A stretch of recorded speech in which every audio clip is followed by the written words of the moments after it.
Hello दोस्तों, नमस्कार। आपका एक बार फिर से स्वागत है। जैसा कि आपको इससे पहले मैंने यूनिट 1 में बताया था, भारतीय शिक्षा व्यवस्था के बारे में सारे टॉपिक्स बता दिए हैं। आज से दोस्तों हम सेकेंड यूनिट कंप्लीट करेंगे। सेकेंड यूनिट का जो है आपका पहला चैप्टर होगा शिक्षण कौशल से संबंधित, यानी टीचिंग स्किल से संबंधित। तो आशा करता हूँ आपने इससे पहले की जो वीडियोज़ हैं वो प्लेलिस्ट से भी और मॉक टेस्ट भी आपने दिए होंगे। तो आज शुरू करते हैं नेक्स्ट यूनिट का पहला टॉपिक, शिक्षण कौशल। तो दोस्तों, अगर आप नए हैं चैनल में तो चैनल को कीजिए लाइक, सब्सक्राइब और अपने दोस्तों में शेयर करना न भूलिएगा। तो दोस्तों, ये वीडियो थोड़ा सा लंबी हो सकती है क्योंकि मैंने इसमें शिक्षण कौशल से संबंधित इम्पोर्टेंट फैक्ट्स जो है आपको बताऊंगा, और साथ ही 70+ जो होंगे, लगभग 70 इसमें जो होंगे MCQs भी होंगे। तो बने रहिएगा इस वीडियो में। इसमें संपूर्ण जो है टीचिंग स्किल से संबंधित आपको जो है महत्वपूर्ण जानकारी मिलेगी और सारा कुछ इसमें कवर हो जाएगा। तो स्टार्ट करते हैं। शिक्षण कौशल का अर्थ। शिक्षण कौशल का अर्थ वे तकनीकें, विधियां और रणनीतियां होती हैं जिनका उपयोग शिक्षक जो होता है छात्रों को प्रभावी ढंग से शिक्षा देने के लिए करता है।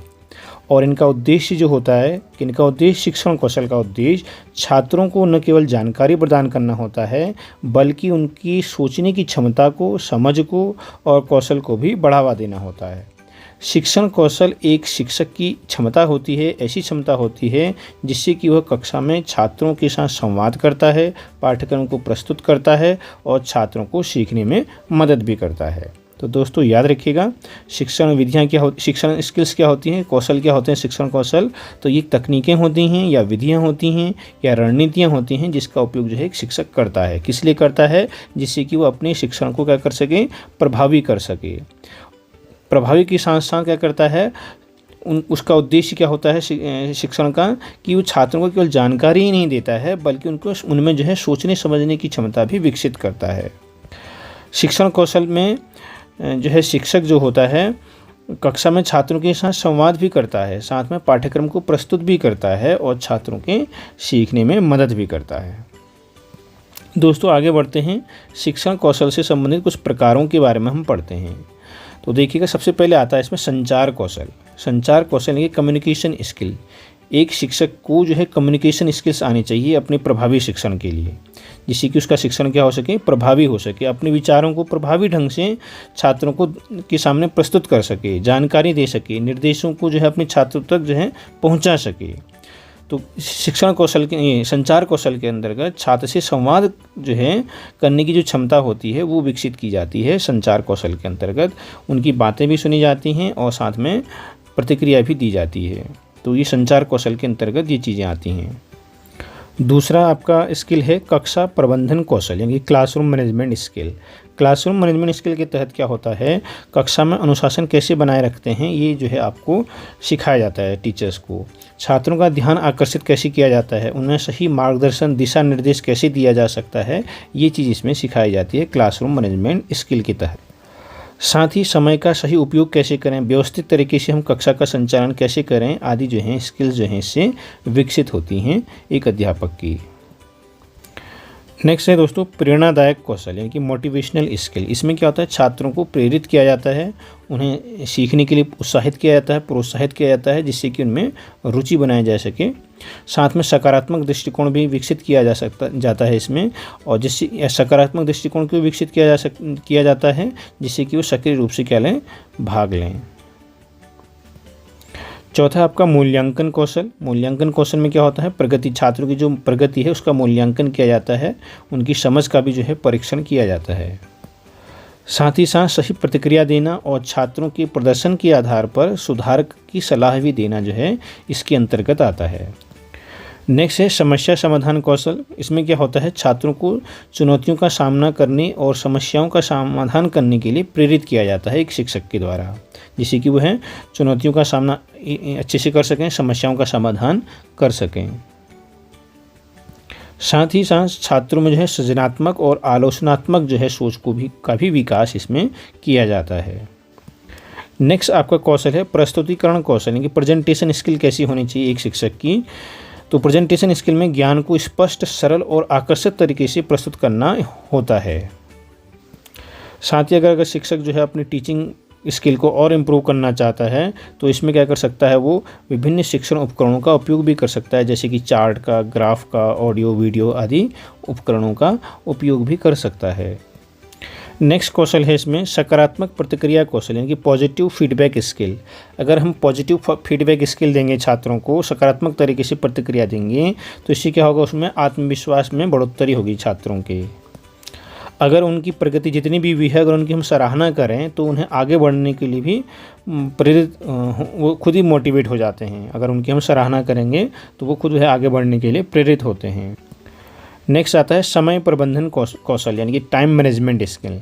इसमें क्या होता है, समय का सही उपयोग करना इसमें सिखाया जाता है। पाठ्यक्रम को प्रभावी ढंग से पूरा किया जाता है। समय के अंतर्गत जो भी समय दिया होता है, छात्रों के लिए समय सीमा भी तय की जाती है और गतिविधियों का भी इनमें प्रबंधन करना होता है। नेक्स्ट है मुलायम कौशल, यानी कि सॉफ्ट स्किल। यानी कि सॉफ्ट स्किल में क्या होता है, छात्रों के साथ व्यक्तिगत संबंध किस तरह से हम बनाएं, सहानुभूति उनके साथ कैसे रखें और उन्हें समर्थन कैसे प्रदान करें, ये चीज़ सिखाई जाती है। तनाव प्रबंधन के बारे में भी और भावनात्मक बुद्धिमत्ता का भी उपयोग इसमें किया जाता है। तो तनाव प्रबंधन याद रखिएगा, भावनात्मक बुद्धिमत्ता, साथ ही साथ जो है इसमें सहानुभूति और समर्थन, बच्चों का समर्थन हम कर सकते हैं। इसमें व्यक्तिगत संबंध भी हम किस तरह से बनाएं, ये चीज़ सिखाई जाती है एक शिक्षक को सॉफ्ट स्किल के अंतर्गत। नेक्स्ट है आपकी तकनीकी कौशल, यानी कि टेक्निकल स्किल भी आपको आनी चाहिए एक शिक्षक को अपने प्रभावी शिक्षण के लिए। आधुनिक शिक्षा उपकरणों और तकनीकी जो संस्थानों का जो संसाधनों का उपयोग किया जाना चाहिए, ICT का उपयोग किया जाना चाहिए शिक्षक के द्वारा, जैसे कि कंप्यूटर, इंटरनेट व अन्य डिजिटल प्लेटफॉर्मों का उपयोग किया जाना चाहिए, जिससे कि शिक्षक जो है अपने शिक्षण में और इम्प्रूवमेंट कर सकते हैं। तो ये इम्पोर्टेंट मैंने आपको 10 टीचिंग जो है स्किल्स बताई। आशा करता हूँ आपको अच्छी लगी होंगी। और भी बहुत सारी टीचिंग स्किल हैं, तो उनको यहाँ पर जो है पूरा एक्सप्लेन करना टफ़ है, तो इम्पोर्टेंट मैंने आपको बताई हैं और आप खुद भी देख सकते हैं। अब मैं इससे संबंधित कुछ बहुविकल्पी जो है प्रश्न हैं उनके बारे में बात करूँगा। तो आइए स्टार्ट करते हैं। मल्टीपल चॉइस क्वेश्चन शिक्षण कौशल से संबंधित, तो बने ही रहेगा दोस्तों। अगर आप जो है आपको वीडियो अच्छी लग रही हो तो आप जो है लाइक ज़रूर कीजिएगा और अपने दोस्तों में जो है इसको शेयर कीजिएगा। और अगर सब्सक्राइब नहीं किया है तो सब्सक्राइब भी कीजिए। तो आगे बढ़ते हैं। MCQ बहुविकल्पी क्वेश्चन शिक्षण कौशल से संबंधित, तो इसमें आपके 70 क्वेश्चंस हैं। तो स्टार्ट करते हैं पहले क्वेश्चन से। तो पहला क्वेश्चन है आपका, शिक्षण कौशल में सबसे महत्वपूर्ण कौशल क्या है? शारीरिक भाषा, संवाद कौशल, समय प्रबंधन या निगरानी कौशल? तो दोस्तों शिक्षण कौशल में सबसे महत्वपूर्ण कौशल होता है इसमें संवाद कौशल, ठीक है। कम्युनिकेशन जो है स्किल जो है टीचिंग की, जो टीचर को जो है आनी चाहिए, जिससे कि शिक्षण उसका जो है शिक्षण कौशल जो है उसमें और अच्छा है उसको कर सकता है। तो सबसे वैसे सभी महत्वपूर्ण हैं इम्पोर्टेंट शिक्षक के लिए शिक्षण कौशल ये, बट सबसे इम्पोर्टेंट जो होता है महत्वपूर्ण की बात कर रहा है तो संवाद कौशल जो है, बिना संवाद कौशल के कोई भी जो है यहाँ पर जो है शिक्षण जो है अपना हम इम्प्रूव नहीं कर सकते, अपनी टीचिंग स्किल को इम्प्रूव नहीं कर सकते जब तक उसमें संवाद कौशल नहीं होगा। तो कम्युनिकेशन स्किल जो है सबसे महत्वपूर्ण कौशल है। क्वेश्चन नंबर 2, शिक्षक को कक्षा में सकारात्मक माहौल बनाने के लिए किस कौशल की आवश्यकता होती है? अभिप्रेरणा कौशल, आलोचनात्मक सोच, संवाद कौशल या शारीरिक भाषा? सकारात्मक माहौल बनाना है तो सकारात्मक माहौल के लिए क्या करना होगा? अभिप्रेरणा कौशल। क्वेश्चन नंबर 3 है, किस कौशल का उपयोग शिक्षक जो है विद्यार्थियों के विचारों को स्पष्ट और संप्रेषित करने के लिए करते हैं? संवाद कौशल का उपयोग या शारीरिक भाषा का, सुनने की शक्ति का, क्षमता का या रचनात्मकता का? तो यहाँ पर जो शिक्षक होते हैं विद्यार्थियों से विचारों को स्पष्ट सुनना चाहते हैं, है ना, तो उसके लिए क्या करते हैं? संवाद कौशल। याद रखिएगा संवाद कौशल ही इंपॉर्टेंट है यहाँ पर। क्वेश्चन 4 है, क्वेश्चन 4 में क्या कहता है, कक्षा में छात्रों के बीच समूह कार्य को अगर बढ़ावा देना है तो कौन सा कौशल जो है टीचर को सीखना चाहिए? समय प्रबंधन, शारीरिक भाषा, समूह कार्य कौशल या आलोचनात्मक सोच? तो सिंपल सा है, समूह कार्य जो है कौशल यहाँ पर आना चाहिए शिक्षक को, जिससे कि जो है वह छात्रों के बीच समूह कार्य को बढ़ावा दे सकता है। नेक्स्ट क्वेश्चन है, एक शिक्षक के द्वारा विद्यार्थियों में आत्मविश्वास को बढ़ावा देना है तो कौन सा जो है कौशल जो है इसमें प्रभावी होगा? तो याद रखिएगा अभिप्रेरणा कौशल जो होगा सबसे प्रभावी होगा विद्यार्थियों में आत्मविश्वास बढ़ाने के लिए। नेक्स्ट क्वेश्चन है, किस कौशल का उपयोग शिक्षक विद्यार्थियों में जो है समस्याओं का समाधान खोजने में मदद करने के लिए करते हैं? समस्या समाधान कौशल, शारीरिक भाषा या संवाद कौशल या फिर आपका समय प्रबंधन? तो दोस्तों याद रखिएगा, अगर बच्चों में जो है समस्याओं का समाधान खोजना है तो शिक्षक क्या इसमें यूज़ करते हैं, समस्या समाधान कौशल का उपयोग करते हैं। क्वेश्चन नंबर 7 है, कक्षा में विद्यार्थियों के मनोबल को बनाए रखने के लिए कौन सा कौशल महत्वपूर्ण है? प्रस्तावना कौशल, शारीरिक भाषा, अभिप्रेरणा या संवाद कौशल? तो क्या करना है, विद्यार्थियों का मनोबल बनाए रखना है तो इसके लिए क्या करना पड़ेगा, अभिप्रेरणा कौशल बच्चों में टीचर को जो है सीखना पड़ेगा, जिससे कि वह विद्यार्थियों में जो है मनोबल को बनाए रख सकता है। क्वेश्चन नंबर 8 है, किस कौशल का प्रयोग शिक्षक जो है विद्यार्थियों के ज्ञान को मापने और उनका मूल्यांकन करने के लिए करते हैं? निगरानी और मूल्यांकन कौशल का, समस्या समाधान कौशल का, अभिप्रेरणा का या संवाद कौशल का? तो सिंपल सा है, निगरानी और मूल्यांकन कौशल का जो है प्रयोग करते हैं शिक्षक छात्रों के ज्ञान को मापने के लिए और मूल्यांकन को करने के लिए। क्वेश्चन नंबर 9 है, कक्षा में विद्यार्थियों के बीच सामूहिक काम को बढ़ावा देने के लिए शिक्षक को किस प्रकार के कौशल की आवश्यकता होती है? विद्यार्थियों में क्या करना है, सामूहिक कार्य को बढ़ावा देना है, तो संवाद कौशल नहीं हो सकता है। समय प्रबंधन, तो समय प्रबंधन के हम इसमें इम्पोर्टेंट नहीं है। समूह कार्य हाँ हो सकता है, बिल्कुल समूह कार्य होगा, रचनात्मकता भी नहीं होगा। तो समूह कार्य कौशल के द्वारा जो है शिक्षक जो है बच्चों में जो है सामूहिक काम को बढ़ावा दे सकता है। तो 9th का ऑप्शन रहेगा सी। तो नेक्स्ट अब आप इसमें हम पढ़ते हैं प्रस्तावना कौशल से संबंधित महत्वपूर्ण MCQ जो टीचिंग स्किल से संबंधित हैं। तो पहला क्वेश्चन है इसमें, क्वेश्चन नंबर 10 है वैसे, कक्षा में प्रस्तावना कौशल का उद्देश्य क्या है? पाठ प्रारंभ करना, छात्रों की मानसिक स्थिति को जानना, पाठ के महत्वपूर्ण बिंदुओं को समझना या उपरोक्त सभी? तो दोस्तों कक्षा में जो है प्रस्तावना कौशल का उद्देश्य क्या होता है? पाठ को प्रारंभ करना, बिल्कुल सही है यहाँ पर। छात्र की मानसिक स्थिति को भी जानना होता है, बिल्कुल सही है। पाठ के महत्वपूर्ण बिंदुओं को भी समझाना, यानी कि तीनों यहाँ पर क्या होंगे, सही होंगे, यानी कि ऑप्शन नंबर 4 यानी कि उपरोक्त सभी यहाँ पर सही होगा। क्वेश्चन नंबर 11 है दोस्तों, कक्षा में एक प्रभावी प्रस्तावना कौशल किसे कहा जा सकता है? छात्रों को विषय से जोड़ना, छात्रों को निष्क्रिय बनाना या एक तरफा बोलना शिक्षक का, या विषय के बारे में अज्ञात जानकारी देना। अज्ञात जानकारी क्यों देंगे, है ना, एक तरफा भी नहीं होगा यहाँ पर बोलना, है ना, 2 वे कम्युनिकेशन होगा वैसे ही। अब यहाँ पर निष्क्रिय क्यों बनाएंगे, है ना, तो छात्रों को विषय से जोड़ना ही जो है प्रस्तावना जो है कौशल जो है प्रभावी प्रस्तावना कौशल होगी अगर छात्रों को हम विषय से जोड़ेंगे। अगर नहीं जोड़ पाएंगे तो वो भी प्रभावी प्रस्तावना कौशल नहीं कहलाएगा। क्वेश्चन नंबर 12 है, कक्षा में प्रभावी प्रस्तावना कौशल के लिए शिक्षक को किस प्रकार के कौशल की आवश्यकता होती है? अगर प्रभावी प्रस्तावना कौशल बनाना है शिक्षक को तो क्या शारीरिक भाषा की जरूरत पड़ेगी या नहीं, शारीरिक की नहीं पड़ेगी। संवाद कौशल हो सकता है, संवाद कौशल की जरूरत पड़े।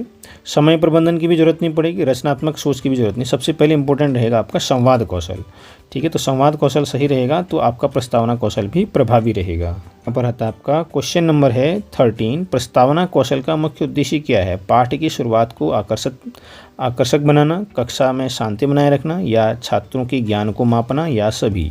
तो प्रस्तावना कौशल का मुख्य उद्देश्य जो है मापना तो हम बाद में करेंगे, है ना, इसमें तो स्टार्टिंग में क्यों मापेंगे प्रस्तावना कौशल को। मेन ये रहेगा आपका पाठ की शुरुआत को आकर्षक बनाना, ठीक है। जब आकर्षक बनाएंगे तो बच्चों का भी ध्यान रहेगा, तो अपना आप शांति बन जाएगी, है ना। तो इसमें ऑप्शन जो है ई बेस्ट रहेगा। क्वेश्चन नंबर 14 है, प्रस्तावना कौशल के अंतर्गत शिक्षक को क्या करना चाहिए? विद्यार्थियों का ध्यान आकर्षित करना चाहिए प्रस्तावना कौशल में, हाँ हो सकता है, बिल्कुल ध्यान आकर्षित करना चाहिए, प्रस्तावना कौशल है। पाठ का उद्देश्य स्पष्ट करना चाहिए, बिल्कुल सही। उद्देश्य स्पष्ट नहीं होगा तो फिर मतलब ही क्या है उस टीचिंग का। पाठ को रचनात्मक तरीके से प्रस्तुत करना, हाँ बिल्कुल, प्रस्तावना कौशल का मुख्य उद्देश्य ही क्या है? पाठ को आप प्रस्तुत कर रहे हो तो कैसे प्रस्तुत करो? रचनात्मक तरीके से प्रस्तुत करो। तो यानी कि ऑप्शन नंबर डी सभी हो जाएगा। हम क्या करेंगे इसमें प्रस्तावना कौशल में शिक्षक क्या करेगा? विद्यार्थियों का ध्यान आकर्षित करने के लिए यूज़ करेगा इसका, पाठ के उद्देश्यों को स्पष्ट करेगा और रचनात्मक तरीके से इसको प्रस्तुत करेगा छात्रों के सामने। तो ऑप्शन नंबर डी इसका हो जाएगा। क्वेश्चन नंबर 15 है, कक्षा में प्रस्तावना कौशल को कैसे प्रभावी बनाया जा सकता है?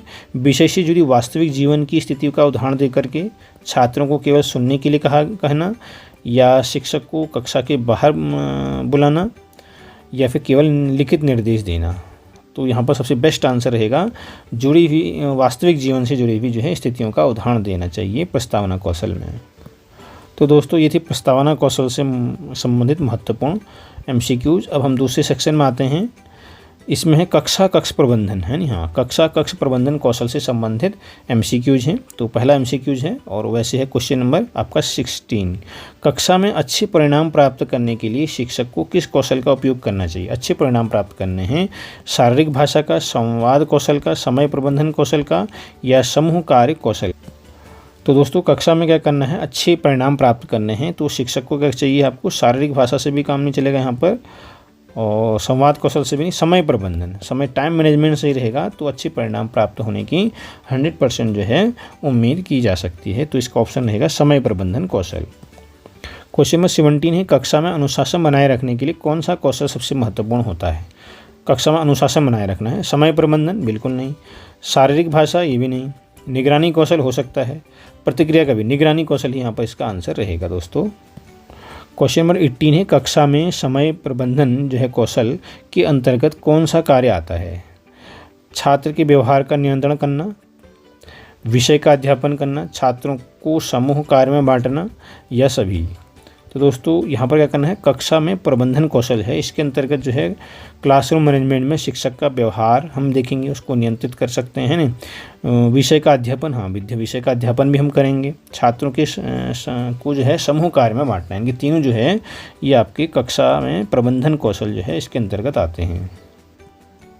क्वेश्चन नंबर 19 कक्षा कक्ष प्रबंधन कौशल का मुख्य उद्देश्य क्या है? कक्षा में शांति बनाए रखना, छात्रों के कार्यों की निगरानी करना, पाठ्य योजनाएं बनाना या कक्षा में विद्यार्थियों के बीच सामाजिक संबंधों को सुधार करना। तो क्लासरूम मैनेजमेंट है, तो क्लासरूम मैनेजमेंट में क्या आता है आपका?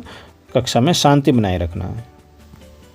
क्वेश्चन नंबर 20 है कक्षा कक्ष में अगर आपको क्या करना है? प्रभावी प्रबंधन कौशल मैनेजमेंट करना आपको अच्छे से, तो उसमें क्या मदद करता है? छात्रों को खुद को व्यक्त करने में या छात्रों का ध्यान बनाए रखने में मदद करता है प्रभावी प्रबंधन कौशल, या फिर छात्रों के बीच सहयोग को बढ़ावा देने में, या फिर सभी? तो सभी को करता है, ध्यान रखिएगा। छात्रों को खुद को है अपने को व्यक्त करने को मदद करता है, या छात्रों को ध्यान बनाए रखने में भी मदद करता है, और छात्रों के बीच जो है सहयोग को भी बढ़ावा देता है। कौन सा कौशल? प्रभावी प्रबंधन कौशल। क्वेश्चन नंबर 21 है कक्षा में अनुशासन बनाए रखने के लिए शिक्षक को क्या करना चाहिए? छात्रों को नियंत्रित करने के लिए सख्त होना चाहिए, छात्रों को स्वतंत्रता देने से उनका आत्मविश्वास बढ़ता है, छात्रों के संवाद करने के बजाय केवल दिशा निर्देश देना चाहिए, छात्रों को समय समय पर पुरस्कार देना चाहिए। तो क्या कह रहा है क्वेश्चन? कक्षा में अनुशासन बनाए रखना है तो छात्रों को क्या करना चाहिए? आत्मविश्वास को इसमें बढ़ावा देना चाहिए। आत्मविश्वास कैसे बढ़ेगा? जब उनको हम स्वतंत्रता भी देंगे, तो स्वतंत्रता देना चाहिए और आत्मविश्वास तभी बढ़ेगा। तो ऑप्शन नंबर बी इसका आंसर हो जाएगा। क्वेश्चन नंबर 22 कक्षा कक्ष प्रबंधन में एक अच्छा शिक्षक क्या करता है? हमेशा आदेश देता है? नहीं, आदेश नहीं हो सकता है। छात्रों की समस्याओं को हल करने के लिए तैयार रहता है? हाँ, हो सकता है, बिल्कुल सही है। केवल कक्षा में उपस्थिति की निगरानी करता है, और चीज़ की भी निगरानी करनी चाहिए, खाली उपस्थिति क्यों? है नहीं, तो ये रॉन्ग हो जाएगा आपका। छात्रों को पूरी तरह से नियंत्रित करता है, तो छात्र को क्यों नियंत्रित करना है? उनको फ्री वातावरण देना चाहिए। तो यानी कि यहाँ पर आ जाएगा आपका छात्रों की समस्याओं को हल करने के लिए हमेशा तैयार रहता है, तभी वो अच्छा शिक्षक कहलाएगा कक्षा कक्ष प्रबंधन करने में। क्वेश्चन नंबर 23 है कक्षा कक्ष प्रबंधन के दौरान शिक्षक को क्या करना चाहिए? छात्रों के बीच प्रतिस्पर्धा को बढ़ाना चाहिए, सभी छात्रों को समान ध्यान देना चाहिए, छात्रों को अपनी इच्छाओं के अनुसार कार्य करने देना चाहिए, या छात्रों को केवल एक दिशा में निर्देशित करना चाहिए। तो दोस्तों कक्षा कक्ष प्रबंधन के दौरान छात्रों के बीच प्रतिस्पर्धा क्यों बढ़ानी है ना? सभी छात्रों को समान ध्यान देना, किसमें? जब हम कक्षा कक्ष अपना प्रबंधन करते हैं तो सभी छात्रों को समान भाव से जो है उसमें देखना चाहिए। तो बिल्कुल हो सकता है, सही है। आगे 3 ऑप्शन में देख लेते हैं। सी ऑप्शन क्या कह रहा है? छात्रों को अपनी इच्छाओं के अनुसार कार्य करने देना, हो सकता है ये भी, है नहीं। छात्रों को केवल एक ही दिशा में निर्देशित करना, तो आपका बी और सी में से बनेगा। तो सबसे ज़्यादा इसमें सटीक आंसर बैठता है सभी छात्रों को समान ध्यान देना। ठीक है, समान ध्यान देना ही इसका आंसर रहेगा। अपनी हमेशा ही अपनी इच्छाओं के अनुसार वो कार्य करेंगे तो वो भी गलत है। तो समस्याओं को है ध्यान दिया जाना चाहिए, किसमें? कक्षा कक्ष प्रबंधन में। ठीक है, तो किसकी बात कर रहा है वो? कक्षा कक्ष प्रबंधन की बात कर रहा है, तो इसलिए आपका सी ऑप्शन नहीं आएगा। कक्षा कक्ष प्रबंधन में छात्रों को जो है समान हमने ध्यान रखना चाहिए। दोस्तों अब है उद्देश्य निर्माण से संबंधित जो है शिक्षण कौशल के जो है कुछ क्वेश्चंस हैं। क्वेश्चन नंबर 24 क्या कहता है? उद्देश्य निर्माण कौशल का मुख्य उद्देश्य क्या होता है? विद्यार्थियों को पाठ्यक्रम के प्रति रुचि पैदा करना, शिक्षक को कक्षा में एक दिशा में मार्गदर्शन करना, छात्रों को पाठ के अंतर्गत अपने कार्यों को जानने और समझने में मदद करना, या फिर डी है उपरोक्त सभी। तो दोस्तों यहाँ पर उद्देश्य निर्माण कौशल में आपका सभी आ जाएगा, ठीक है नहीं, कि विद्यार्थियों को पाठ्यक्रम के प्रति रुचि पैदा भी करनी चाहिए, हमको एक ही दिशा शिक्षक को कक्षा में एक दिशा में मार्गदर्शन करना चाहिए, और छात्र में जो है छात्रों को की जो है पाठ के अंतर्गत जो कार्य हैं उनको जानने और समझने में मदद करना चाहिए। तो यानी कि उपरोक्त सभी इसका आंसर होगा। क्वेश्चन नंबर 25, कक्षा में उद्देश्य निर्माण के लिए सबसे उपयुक्त विधि कौन सी है? छात्रों के प्रदर्शन पर ध्यान देना, पाठ्यक्रम के प्रदर्शन के अनुरूप लक्ष्य तय करना, या कक्षा में शिक्षक का निरंतर संवाद करना, या फिर उपरोक्त सभी। तो क्या कह रहा है क्वेश्चन, कक्षा में उद्देश्य निर्माण के लिए सबसे उपयुक्त कौन है? तो दोस्तों इसमें सबसे उपयुक्त रहेगा आपका पाठ्यक्रम के उद्देश्य के अनुरूप लक्ष्य तय करना। क्वेश्चन नंबर 26 है, कक्षा में उद्देश्य निर्माण के बाद शिक्षक का पहला कदम क्या होना चाहिए? कक्षा में उद्देश्य निर्माण बन गए तो अब शिक्षक का जो पहला स्टेप है वो क्या होना चाहिए पूछ रहा है। छात्र के प्रदर्शन का मूल्यांकन करना, या उद्देश्य के अनुसार पाठ्यक्रम का चयन करना, या छात्रों को एकत्रित करना, या पाठ्यपुस्तक का चयन करना। तो दोस्तों कक्षा में उद्देश्य निर्माण जो है के बाद शिक्षक का जो पहला कदम होता है वो क्या होता है? तो दोस्तों उद्देश्य के अनुसार पाठ्यक्रम का चयन किया जाना चाहिए। तो क्वेश्चन नंबर 26 का रहेगा ऑप्शन नंबर बी। तो ये थे हमारे क्वेश्चंस टाइम मैनेजमेंट से संबंधित। अब हम पढ़ते हैं नेक्स्ट, निर्माण कौशल से संबंधित। दोस्तों नेक्स्ट है आपका निर्माण कौशल से संबंधित MCQs। प्रश्न निर्माण कौशल का मुख्य उद्देश्य क्या है? छात्रों के ज्ञान का मूल्यांकन करना, ध्यान को आकर्षित करना, या शिक्षण प्रक्रिया में छात्रों की भागीदारी को बढ़ाना, या उपरोक्त सही भी। तो यहाँ पर जो है प्रश्न निर्माण कौशल का मुख्य उद्देश्य मूल्यांकन करना भी होगा, ध्यान को आकर्षित करना भी होगा, शिक्षण प्रक्रिया में छात्रों की भागीदारी बढ़ाना। तो ठीक है, सभी कुछ हो जाएगा इसमें दोस्तों। प्रश्न निर्माण अगर हम कर रहे हैं तो हम क्या करेंगे, इस तरह से प्रश्न बनाएंगे जिससे कि छात्रों का मूल्यांकन भी हो सके, छात्रों का ध्यान भी आकर्षित हो सके, और शिक्षण प्रक्रिया में जो है छात्रों की भागीदारी भी उसमें सुनिश्चित हो सके। तो यानी कि उपरोक्त सभी इसका आंसर रहेगा। प्रश्नों के निर्माण के दौरान शिक्षक को किस बात का ध्यान रखना चाहिए? प्रश्न सरल और स्पष्ट होने चाहिए, बिल्कुल सही। प्रश्नों में विविधता होनी चाहिए, बिल्कुल सही। सभी छात्रों के स्तर को ध्यान में रखा जाना चाहिए, बिल्कुल सही। यानी कि उपरोक्त सभी इसका आंसर होगा। क्वेश्चन है नेक्स्ट 29, किस प्रकार के प्रश्नों का उपयोग शिक्षकों को अधिक करना चाहिए जिससे कि छात्रों की समझ और सोच को बढ़ावा मिल सके? निश्चित उत्तर वाले, या उच्च स्तर वाले प्रश्न, या मात्र तथ्यात्मक प्रश्न, या केवल हाँ या नहीं वाले प्रश्न? छात्रों की करनी है सोच और समझ को बढ़ावा देना है, तो हमें ऐसे प्रश्न उसमें होने चाहिए जो क्या करें, उच्च स्तर से सोचने वाले हों प्रश्न। उच्च स्तर से सोचने वाले प्रश्न होंगे तो तभी वो सोच और समझ को बढ़ावा दे पाएंगे।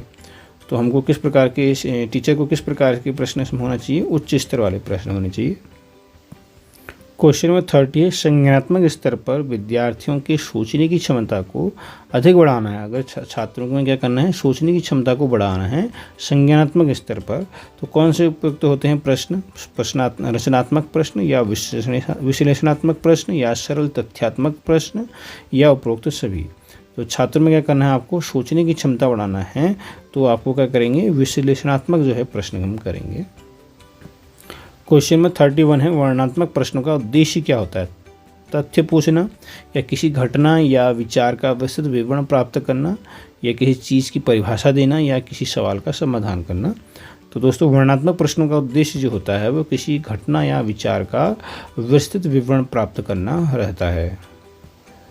क्वेश्चन नंबर 32, किस प्रकार के प्रश्न छात्रों को गहराई से सोचने के लिए प्रेरित करते हैं? उच्च स्तर वाले प्रश्न, हाँ बिल्कुल सही। मात्र तथ्यों वाले, खाली मात्र तथ्यों वाले नहीं हो सकता है।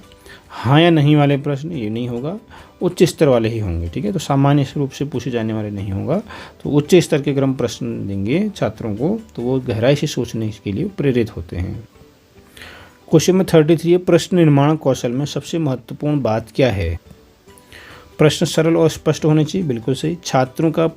प्रश्नों का छात्रों की क्षमता के अनुसार होना चाहिए, बिल्कुल सही।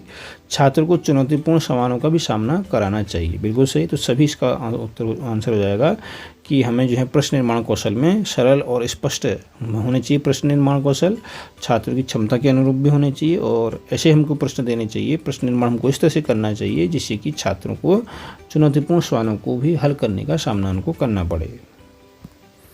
क्वेश्चन नंबर 34 है, किस प्रकार के प्रश्न छात्रों में विश्लेषणात्मक कौशल को मापने के लिए उपयोगी होते हैं? संज्ञानात्मक प्रश्न, या विश्लेषणात्मक, या सृजनात्मक प्रश्न, या तथ्यात्मक प्रश्न, या फिर ऑप्शन कह रहा है बस हाँ या नहीं वाले प्रश्न।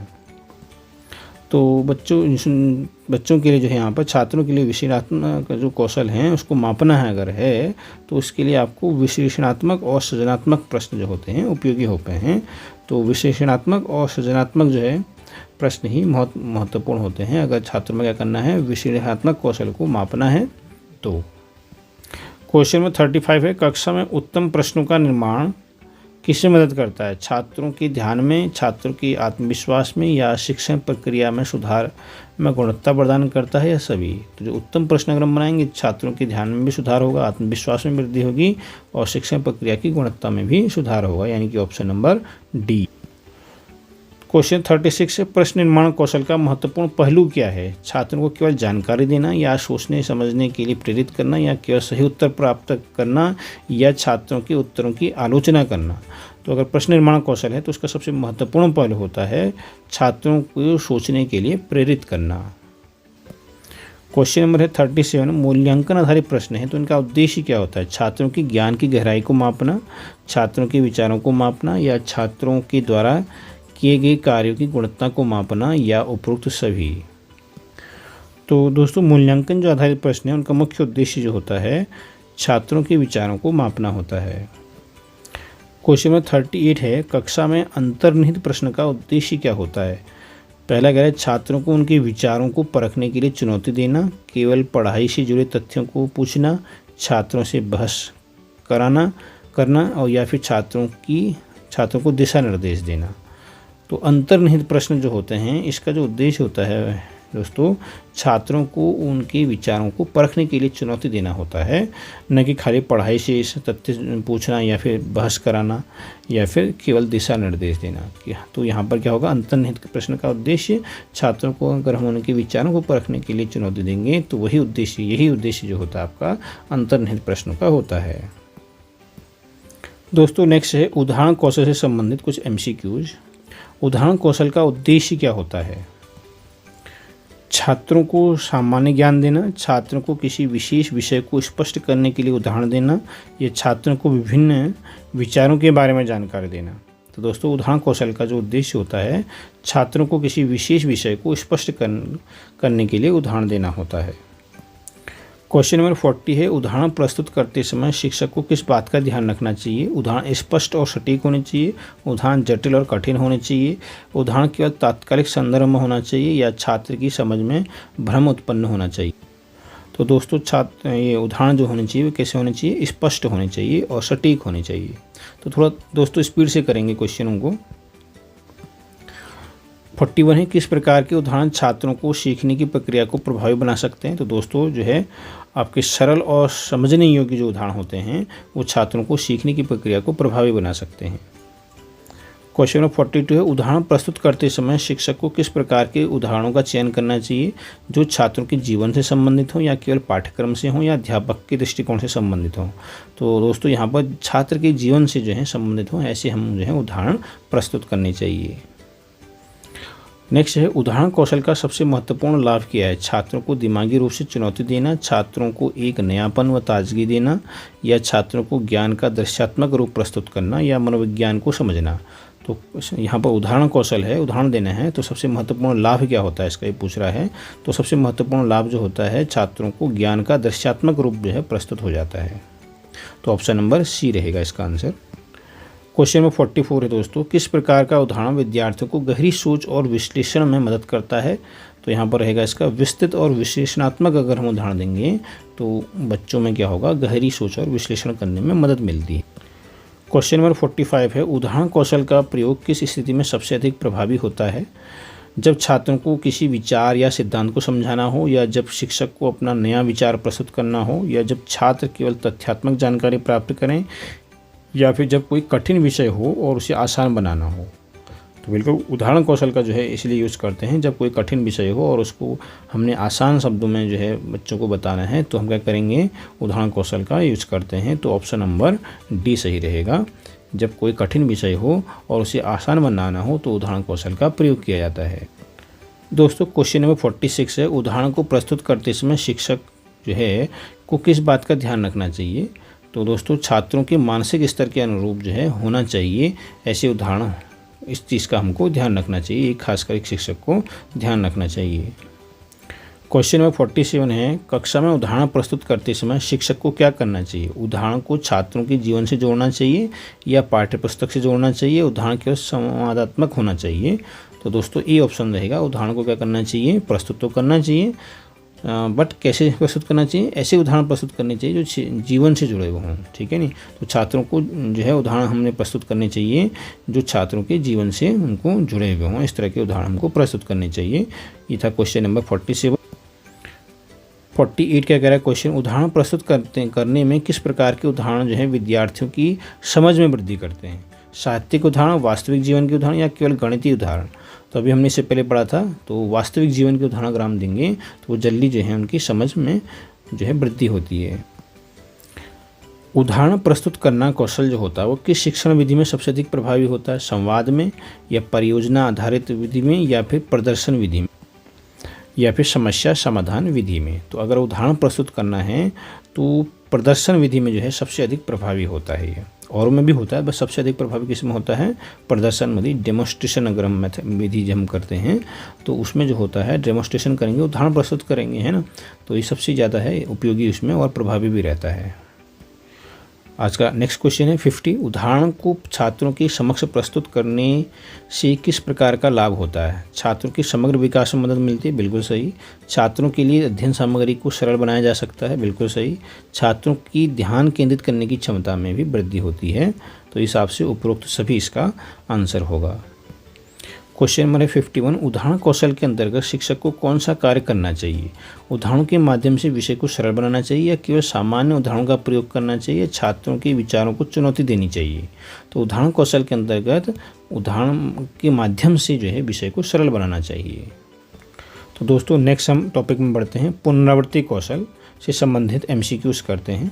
तो पहला क्वेश्चन है MCQs का इसका, पुनरावृत्ति कौशल में, जिसे रेनफोर्स स्किल में भी बोलते हैं। पुनरावृत्ति कौशल का मुख्य उद्देश्य क्या रहता है।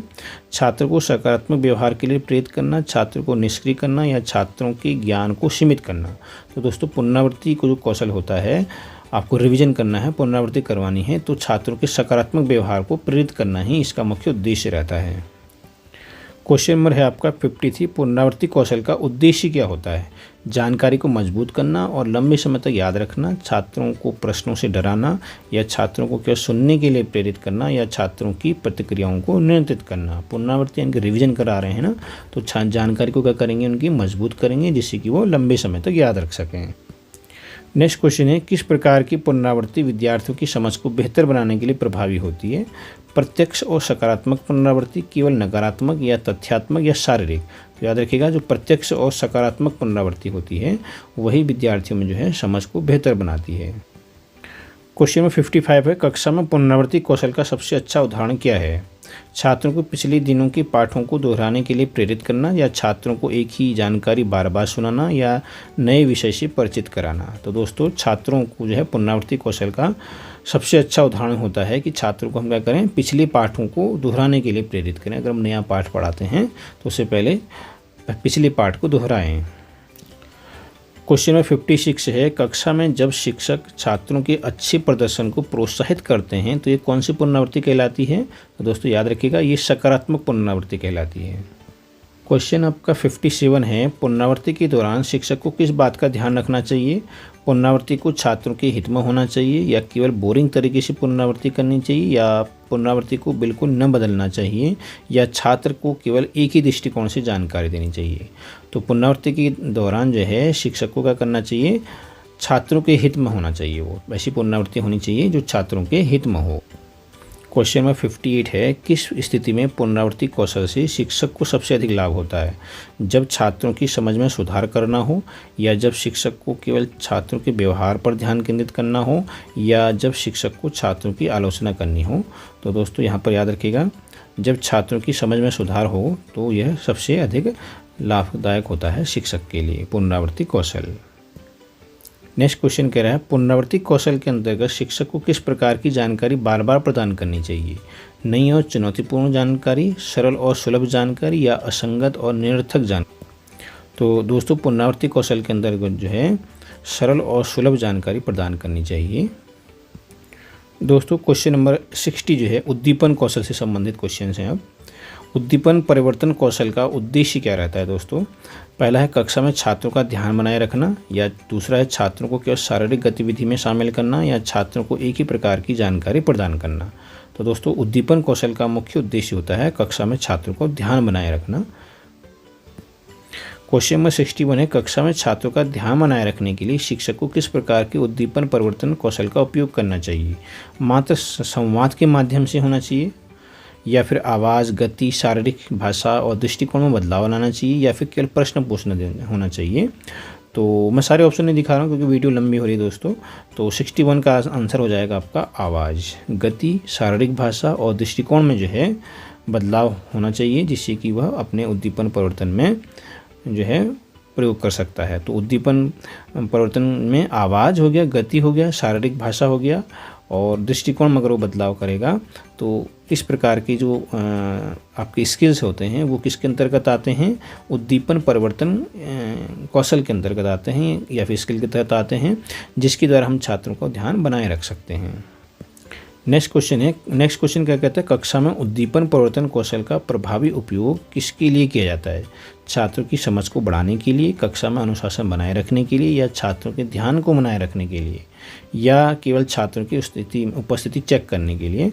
तो याद रखिएगा इसमें रहेगा ऑप्शन नंबर उद्दीपन कौशल है ना, उद्दीपन परिवर्तन कौशल। तो इसमें छात्रों को ध्यान को बनाए रखने के लिए जो है उद्दीपन परिवर्तन कौशलों का उपयोग किया जाता है। याद रखिएगा ध्यान को बनाए रखने के लिए। क्वेश्चन नंबर 63 कहता है, कक्षा में उद्दीपन परिवर्तन कौशल के लिए शिक्षक को किस बात का ध्यान रखना चाहिए? एक ही प्रकार के उदाहरणों को बार बार प्रयोग करना चाहिए, या छात्रों की प्रतिक्रियाओं, रुचियों के अनुसार शारीरिक और मानसिक गतिविधियां बदलनी चाहिए, या केवल एक ही प्रकार के संवाद का उपयोग करना चाहिए? तो दोस्तों उद्दीपन परिवर्तन कौशल में छात्रों की प्रतिक्रियाओं और रुचियों के अनुसार शारीरिक और मानसिक गतिविधियां बदलती रहनी चाहिए, जिससे कि बच्चों का जो है ध्यान जो है इधर उधर न भटके। इसीलिए जो है उद्दीपन परिवर्तन कौशल का प्रयोग शिक्षक के द्वारा किया जाता है।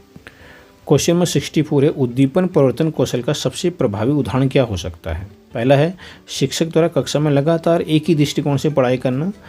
दूसरा है कक्षा में छात्रों को सक्रिय रूप से जोड़ने के लिए उदाहरण, प्रश्न और गतिविधियों में बदलाव करना। तीसरा है छात्रों से केवल एक ही विषय पर सवाल पूछना। और चौथा है आपका शिक्षक द्वारा अपनी आवाज़ को बढ़ाना, धीमा करना। ठीक है, तो यहाँ पर रहेगा आपका दोस्तों बी रहेगा, कक्षा में छात्रों को सक्रिय रूप से जुड़े रखना, किसके थ्रू? उदाहरणों के थ्रू, प्रश्नों के थ्रू, और गतिविधियों में एक ही तरह की गतिविधि न करा करके गतिविधियों में बदलाव करके भी हम जो है उद्दीपन परिवर्तन कौशल का प्रयोग कर सकते हैं प्रभावी तरीके से, जिससे कि छात्रों का जो है ध्यान को इधर उधर भटकने में जो है हमको मदद मिलती है, जिससे कि उनका ध्यान इधर उधर न भटके। ठीक है, नेक्स्ट कुछ क्वेश्चन हम कर लेते हैं शिक्षण सामग्री कौशल से संबंधित। तो पहला क्वेश्चन है, शिक्षण सामग्री कौशल का मुख्य उद्देश्य क्या होता है? पहला ऑप्शन कह रहा है छात्रों के लिए केवल जानकारी प्रस्तुत करना। दूसरा है शिक्षण प्रक्रिया को आकर्षक और प्रभावी बनाना।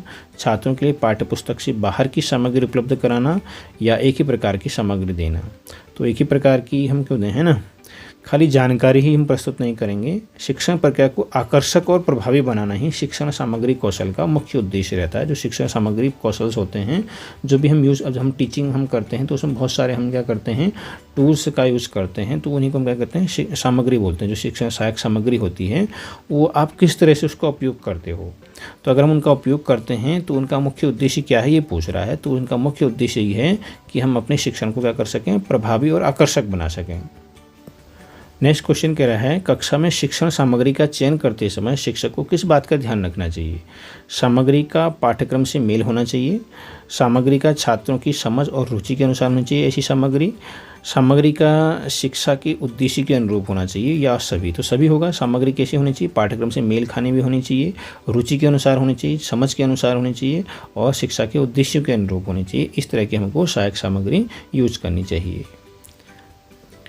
क्वेश्चन नंबर 67 कह रहा है, किस प्रकार की शिक्षण सामग्री जो है छात्रों के ध्यान को बेहतर तरीके से आकर्षित करती है?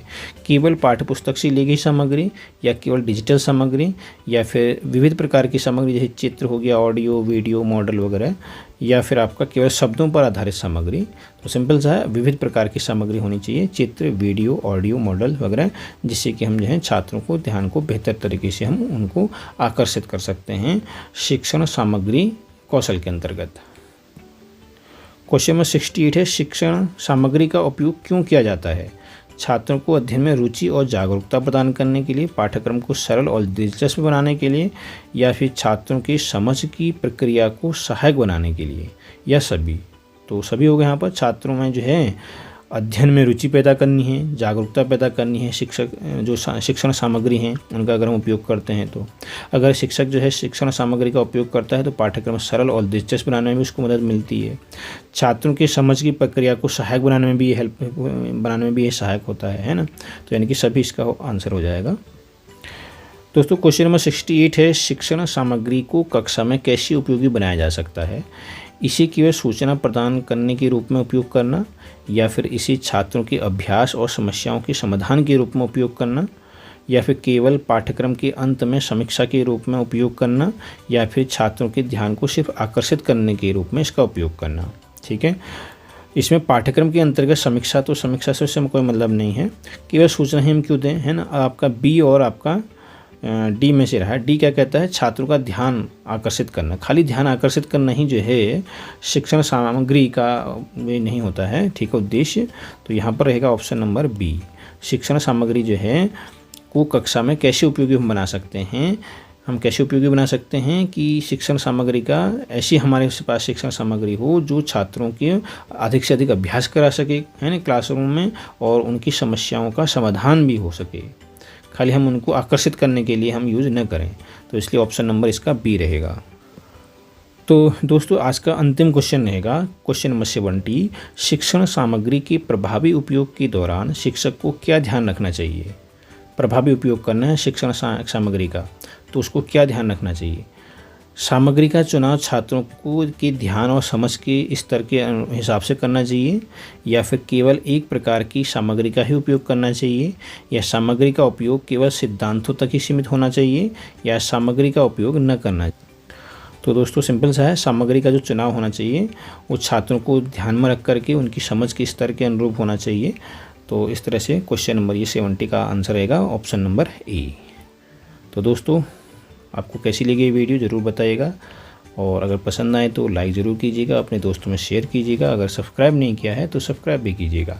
तो आज की वीडियो में इतना ही, मिलते हैं नेक्स्ट वीडियो में। Take care, bye bye, thank you very much.